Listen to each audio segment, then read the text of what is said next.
Hello everyone, আমার YouTube চ্যানেলে তোমাদের সবাইকে স্বাগত জানাই। আশা করি তোমরা সবাই সুস্থ আছো, ভালো আছো।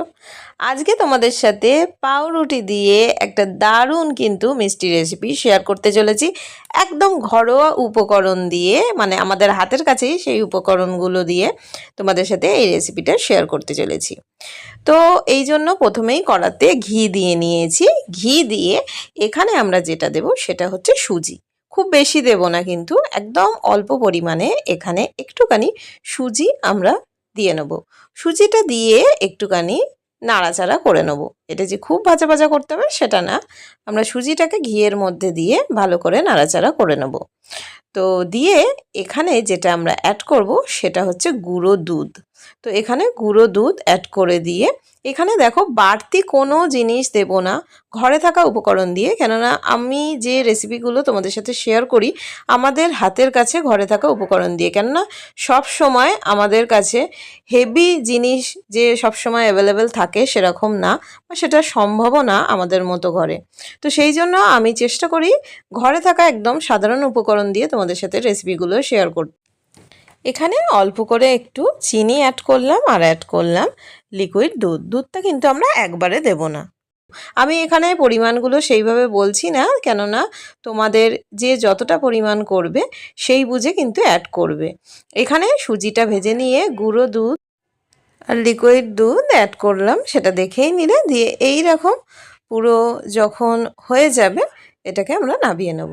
এদিকে ব্রেড নিয়েছি, ব্রেডগুলোকে তোমরা একটা একটা করেও কাট করতে পারো, বা এইভাবে একসাথে ধরেও কিন্তু সাইডগুলো কাট করে নিতে পারো। ব্রেডগুলোকে একটুখানি আমরা বেলে নেব, তাহলে দেখো এই রকম কিন্তু একটুখানি পাতলা পাতলা হয়ে যাবে।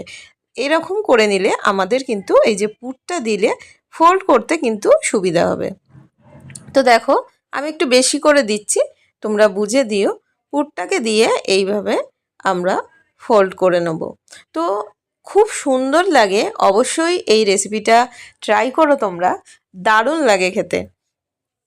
তো দেখো, আর সব থেকে হচ্ছে কোনো রকম কোনো ঝামেলা ছাড়াই একদম ঘরে থাকা উপকরণ দিয়ে খুব সুন্দর। আমরা তো মানে দোকান থেকে অনেক দাম দিয়ে মিষ্টি কিনে খাই, কিন্তু এটা স্বাস্থ্যের পক্ষেও আমাদের খুব একটা ক্ষতিকর না, হেলদিই বলতে পারো, ঘরে থাকা একদম উপকরণ দিয়ে বানানো। তো একবার অবশ্যই কিন্তু এটা ট্রাই করতে পারো।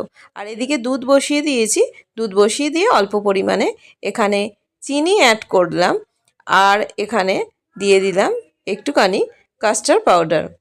তো দেখো এখানে আমি 2 চামচ মতো কাস্টার্ড পাউডার দিয়েছি। এটা যখন নাড়তে থাকবে এরকম কিন্তু পুরো একটা থিকনেস চলে আসবে। ব্রেডগুলোকে যেগুলোকে আমরা এইভাবে পুর দিয়ে রেডি করে নিয়েছি সেইগুলো একটা প্লেটের মধ্যে নিয়ে নিচ্ছি। এবার দুধের মধ্যে যে কাস্টার্ড পাউডারটা আমরা মিশিয়ে নিয়েছি সেটা এমনি থিকনেস চলে এসছে, আর এখানে আমরা একটুখানি চিনি দিয়েছিলাম। তো দিয়ে এবার ব্রেডের ওপরে এগুলোকে ভালো করে কিন্তু দিয়ে নেব।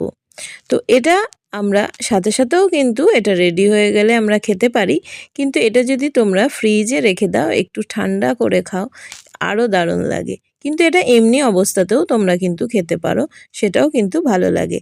তো পুরো এগুলোকে দেখো ওপরে আমরা ছড়িয়ে দিয়েছি।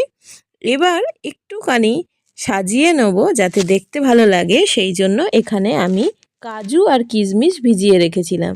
কিশমিশটাকে ভিজিয়ে রেখেছিলাম, তো দেখতে যেটা বেশ ভালো লাগছে, দেখো একটু ফুলে ফুলে গেছে।